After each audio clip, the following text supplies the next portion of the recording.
Hello,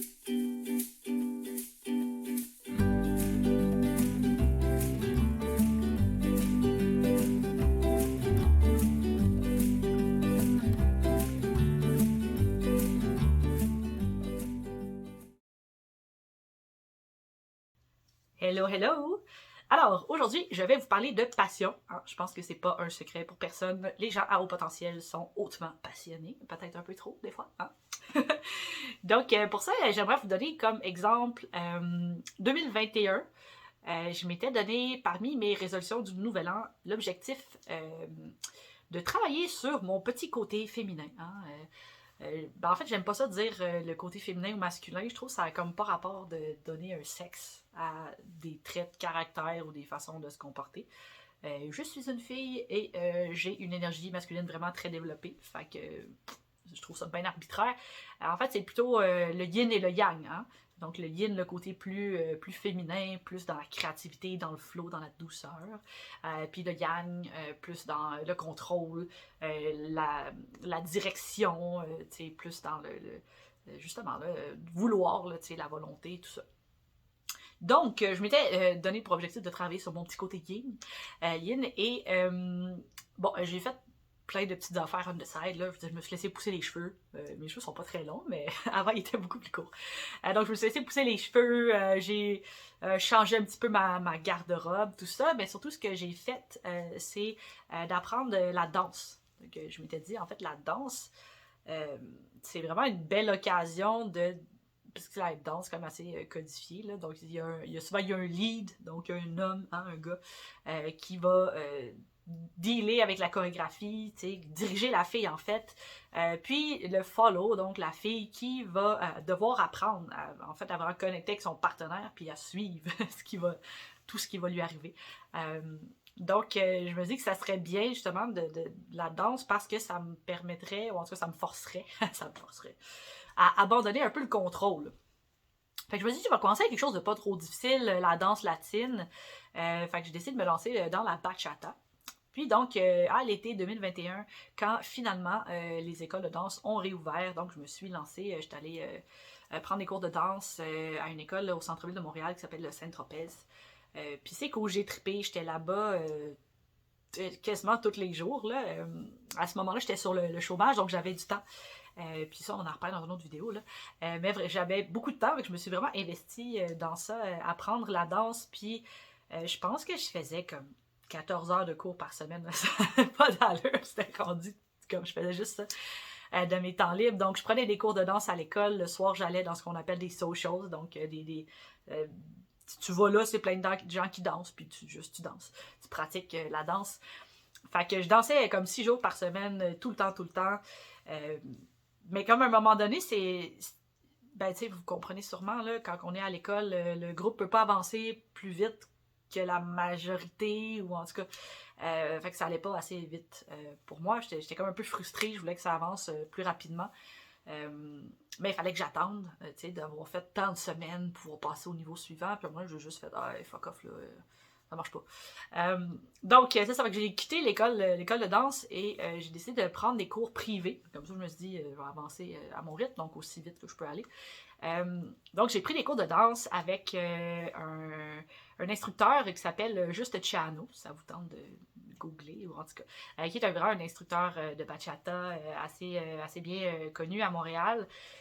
Puis ça aussi, on va en reparler aussi, mais tu sais, ce qui m'avait en fait trippé avec ce gars-là, c'est que c'est un gars ultra brillant qui, à mon humble avis, qui s'intéresse beaucoup à la pédagogie puis qui se pose des questions. Donc, quand je lui posais j'avais des interrogations par rapport à la danse, à la musicalité, au temps, aux façons de faire les gestes, à comment ça marche socialement aussi, le monde de la danse, c'est comme un univers à part entière. Il y avait toujours des réponses à me donner parce qu'il s'était déjà posé ces questions-là ou juste un gars qui réfléchit beaucoup. Puis j'avais aussi, en fait, quelqu'un avec qui j'ai des bonnes affinités parce que j'ai beaucoup confiance en lui. C'est quelqu'un qui a une très grande éthique dans la danse, dans la vie, tout ça. Puis bref, nous autres, on a besoin de ça, d'avoir une connexion avec tout professeur, enseignant, instructeur, etc. De connecter avec la personne, d'avoir confiance en elle. Puis aussi de voir que la personne a assez de quoi elle parle. Puis quand tout ça est là, ben justement, là, ça va super bien. Donc c'est ça. Fait que j'ai fait des cours en privé aussi pour danser. Puis là, mais tu sais, quand tu danses, il y a de la musique, hein? De la musique de bachata, c'est en espagnol. Fait que là, je voulais comprendre les chansons parce que j'ai toujours une toune dans la tête, là. C'est toujours de la bachata. Je voulais savoir ce que ça disait. Fait que je me suis mis à apprendre l'espagnol, à Duolingo ma vie comme jamais. Puis à faire des amis latinos pour pratiquer mon espagnol, etc., etc. Fait que tu sais, j'étais vraiment à fond, là, à fond là-dedans. Puis d'ailleurs, c'est avec la danse que j'ai rencontré mon copain dont je vous ai parlé, qui était péruvien et tout ça. Donc, on pratiquait la danse ensemble, on dansait en cuisinant, on dansait sous les étoiles, on allait danser ensemble. Donc, c'était toujours la danse, on écoutait de la musique bachata, puis là, ben, c'est ça, j'apprenais à parler espagnol, puis là, c'était prévu qu'on aille au Pérou, donc il fallait que j'apprenne encore plus à parler l'espagnol. Fait que, toute ma vie, c'est devenu ça, tu sais, je me suis fait plein de nouveaux amis, puis là, tu sais, ma vie 2021, c'était ça, c'était la danse. Puis ça m'a amené un certain questionnement parce que, en fait, ça faisait vraiment pas longtemps que je dansais. Puis souvent, je dansais avec des gens, puis ils me disaient, wow, tu danses depuis combien de temps? Puis je disais, ben, 1 mois, 2 mois, 3 mois, 4 mois. Puis tout le monde était super surpris. Ils disaient, wow, t'es vraiment bonne. Puis j'étais comme, ben non, tu sais, non, je suis pas capable de faire ça. Je suis pas capable de dire mes body roll, mon footwork, ça marche pas tant que ça. Mais en même temps, j'allais tellement plus vite peut-être que bien d'autres personnes, donc ça m'a un peu amené à me questionner, est-ce que j'ai un problème avec le perfectionnisme, est-ce que je suis jamais satisfaite de moi? Fait que je me suis mis un peu à réfléchir à ça, puis en fait j'ai écouté une conférence du CDDT sur le perfectionnisme, puis j'ai trouvé ça ultra intéressant, ce que la madame disait, puis là je ne sais pas si c'est elle qui a donné cet exemple-là ou c'est moi par la suite qui est venu avec ça, mais dans le fond, ce que j'ai compris, c'est que si un poulet s'obstine à vouloir voler à tout prix, il risque d'être déçu, ça risque d'être triste sa vie s'il fait juste ça, essayer d'apprendre à voler, puis que, à la limite, il arrive à planer, tu sais.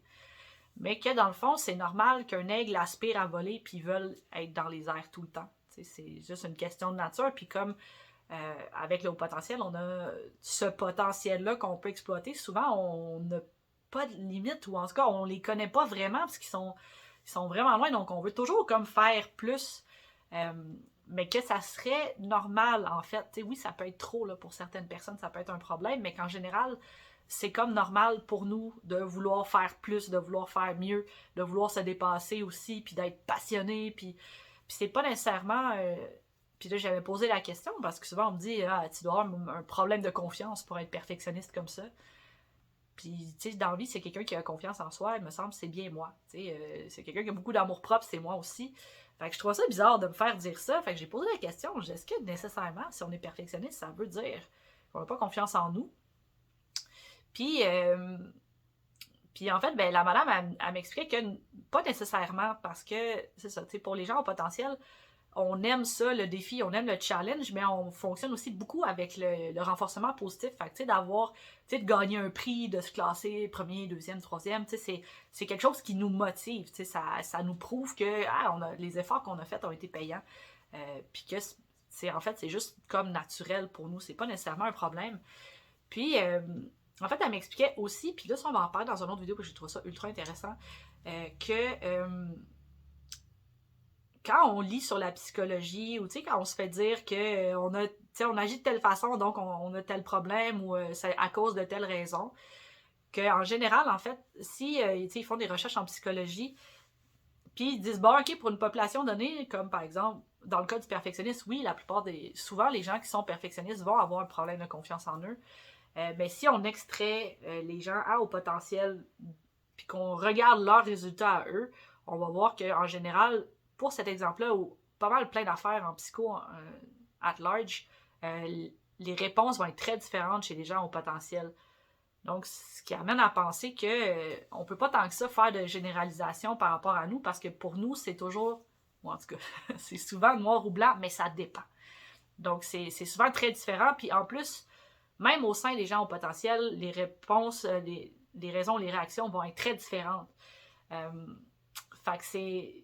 En tout cas, on en reparlera de ça, là, parce que j'ai trouvé ça juste fascinant, mais tellement épeurant en même temps de savoir qu'on peut difficilement tirer des conclusions, c'est plus difficile de comprendre comment est-ce qu'on est, comment on réagit, etc.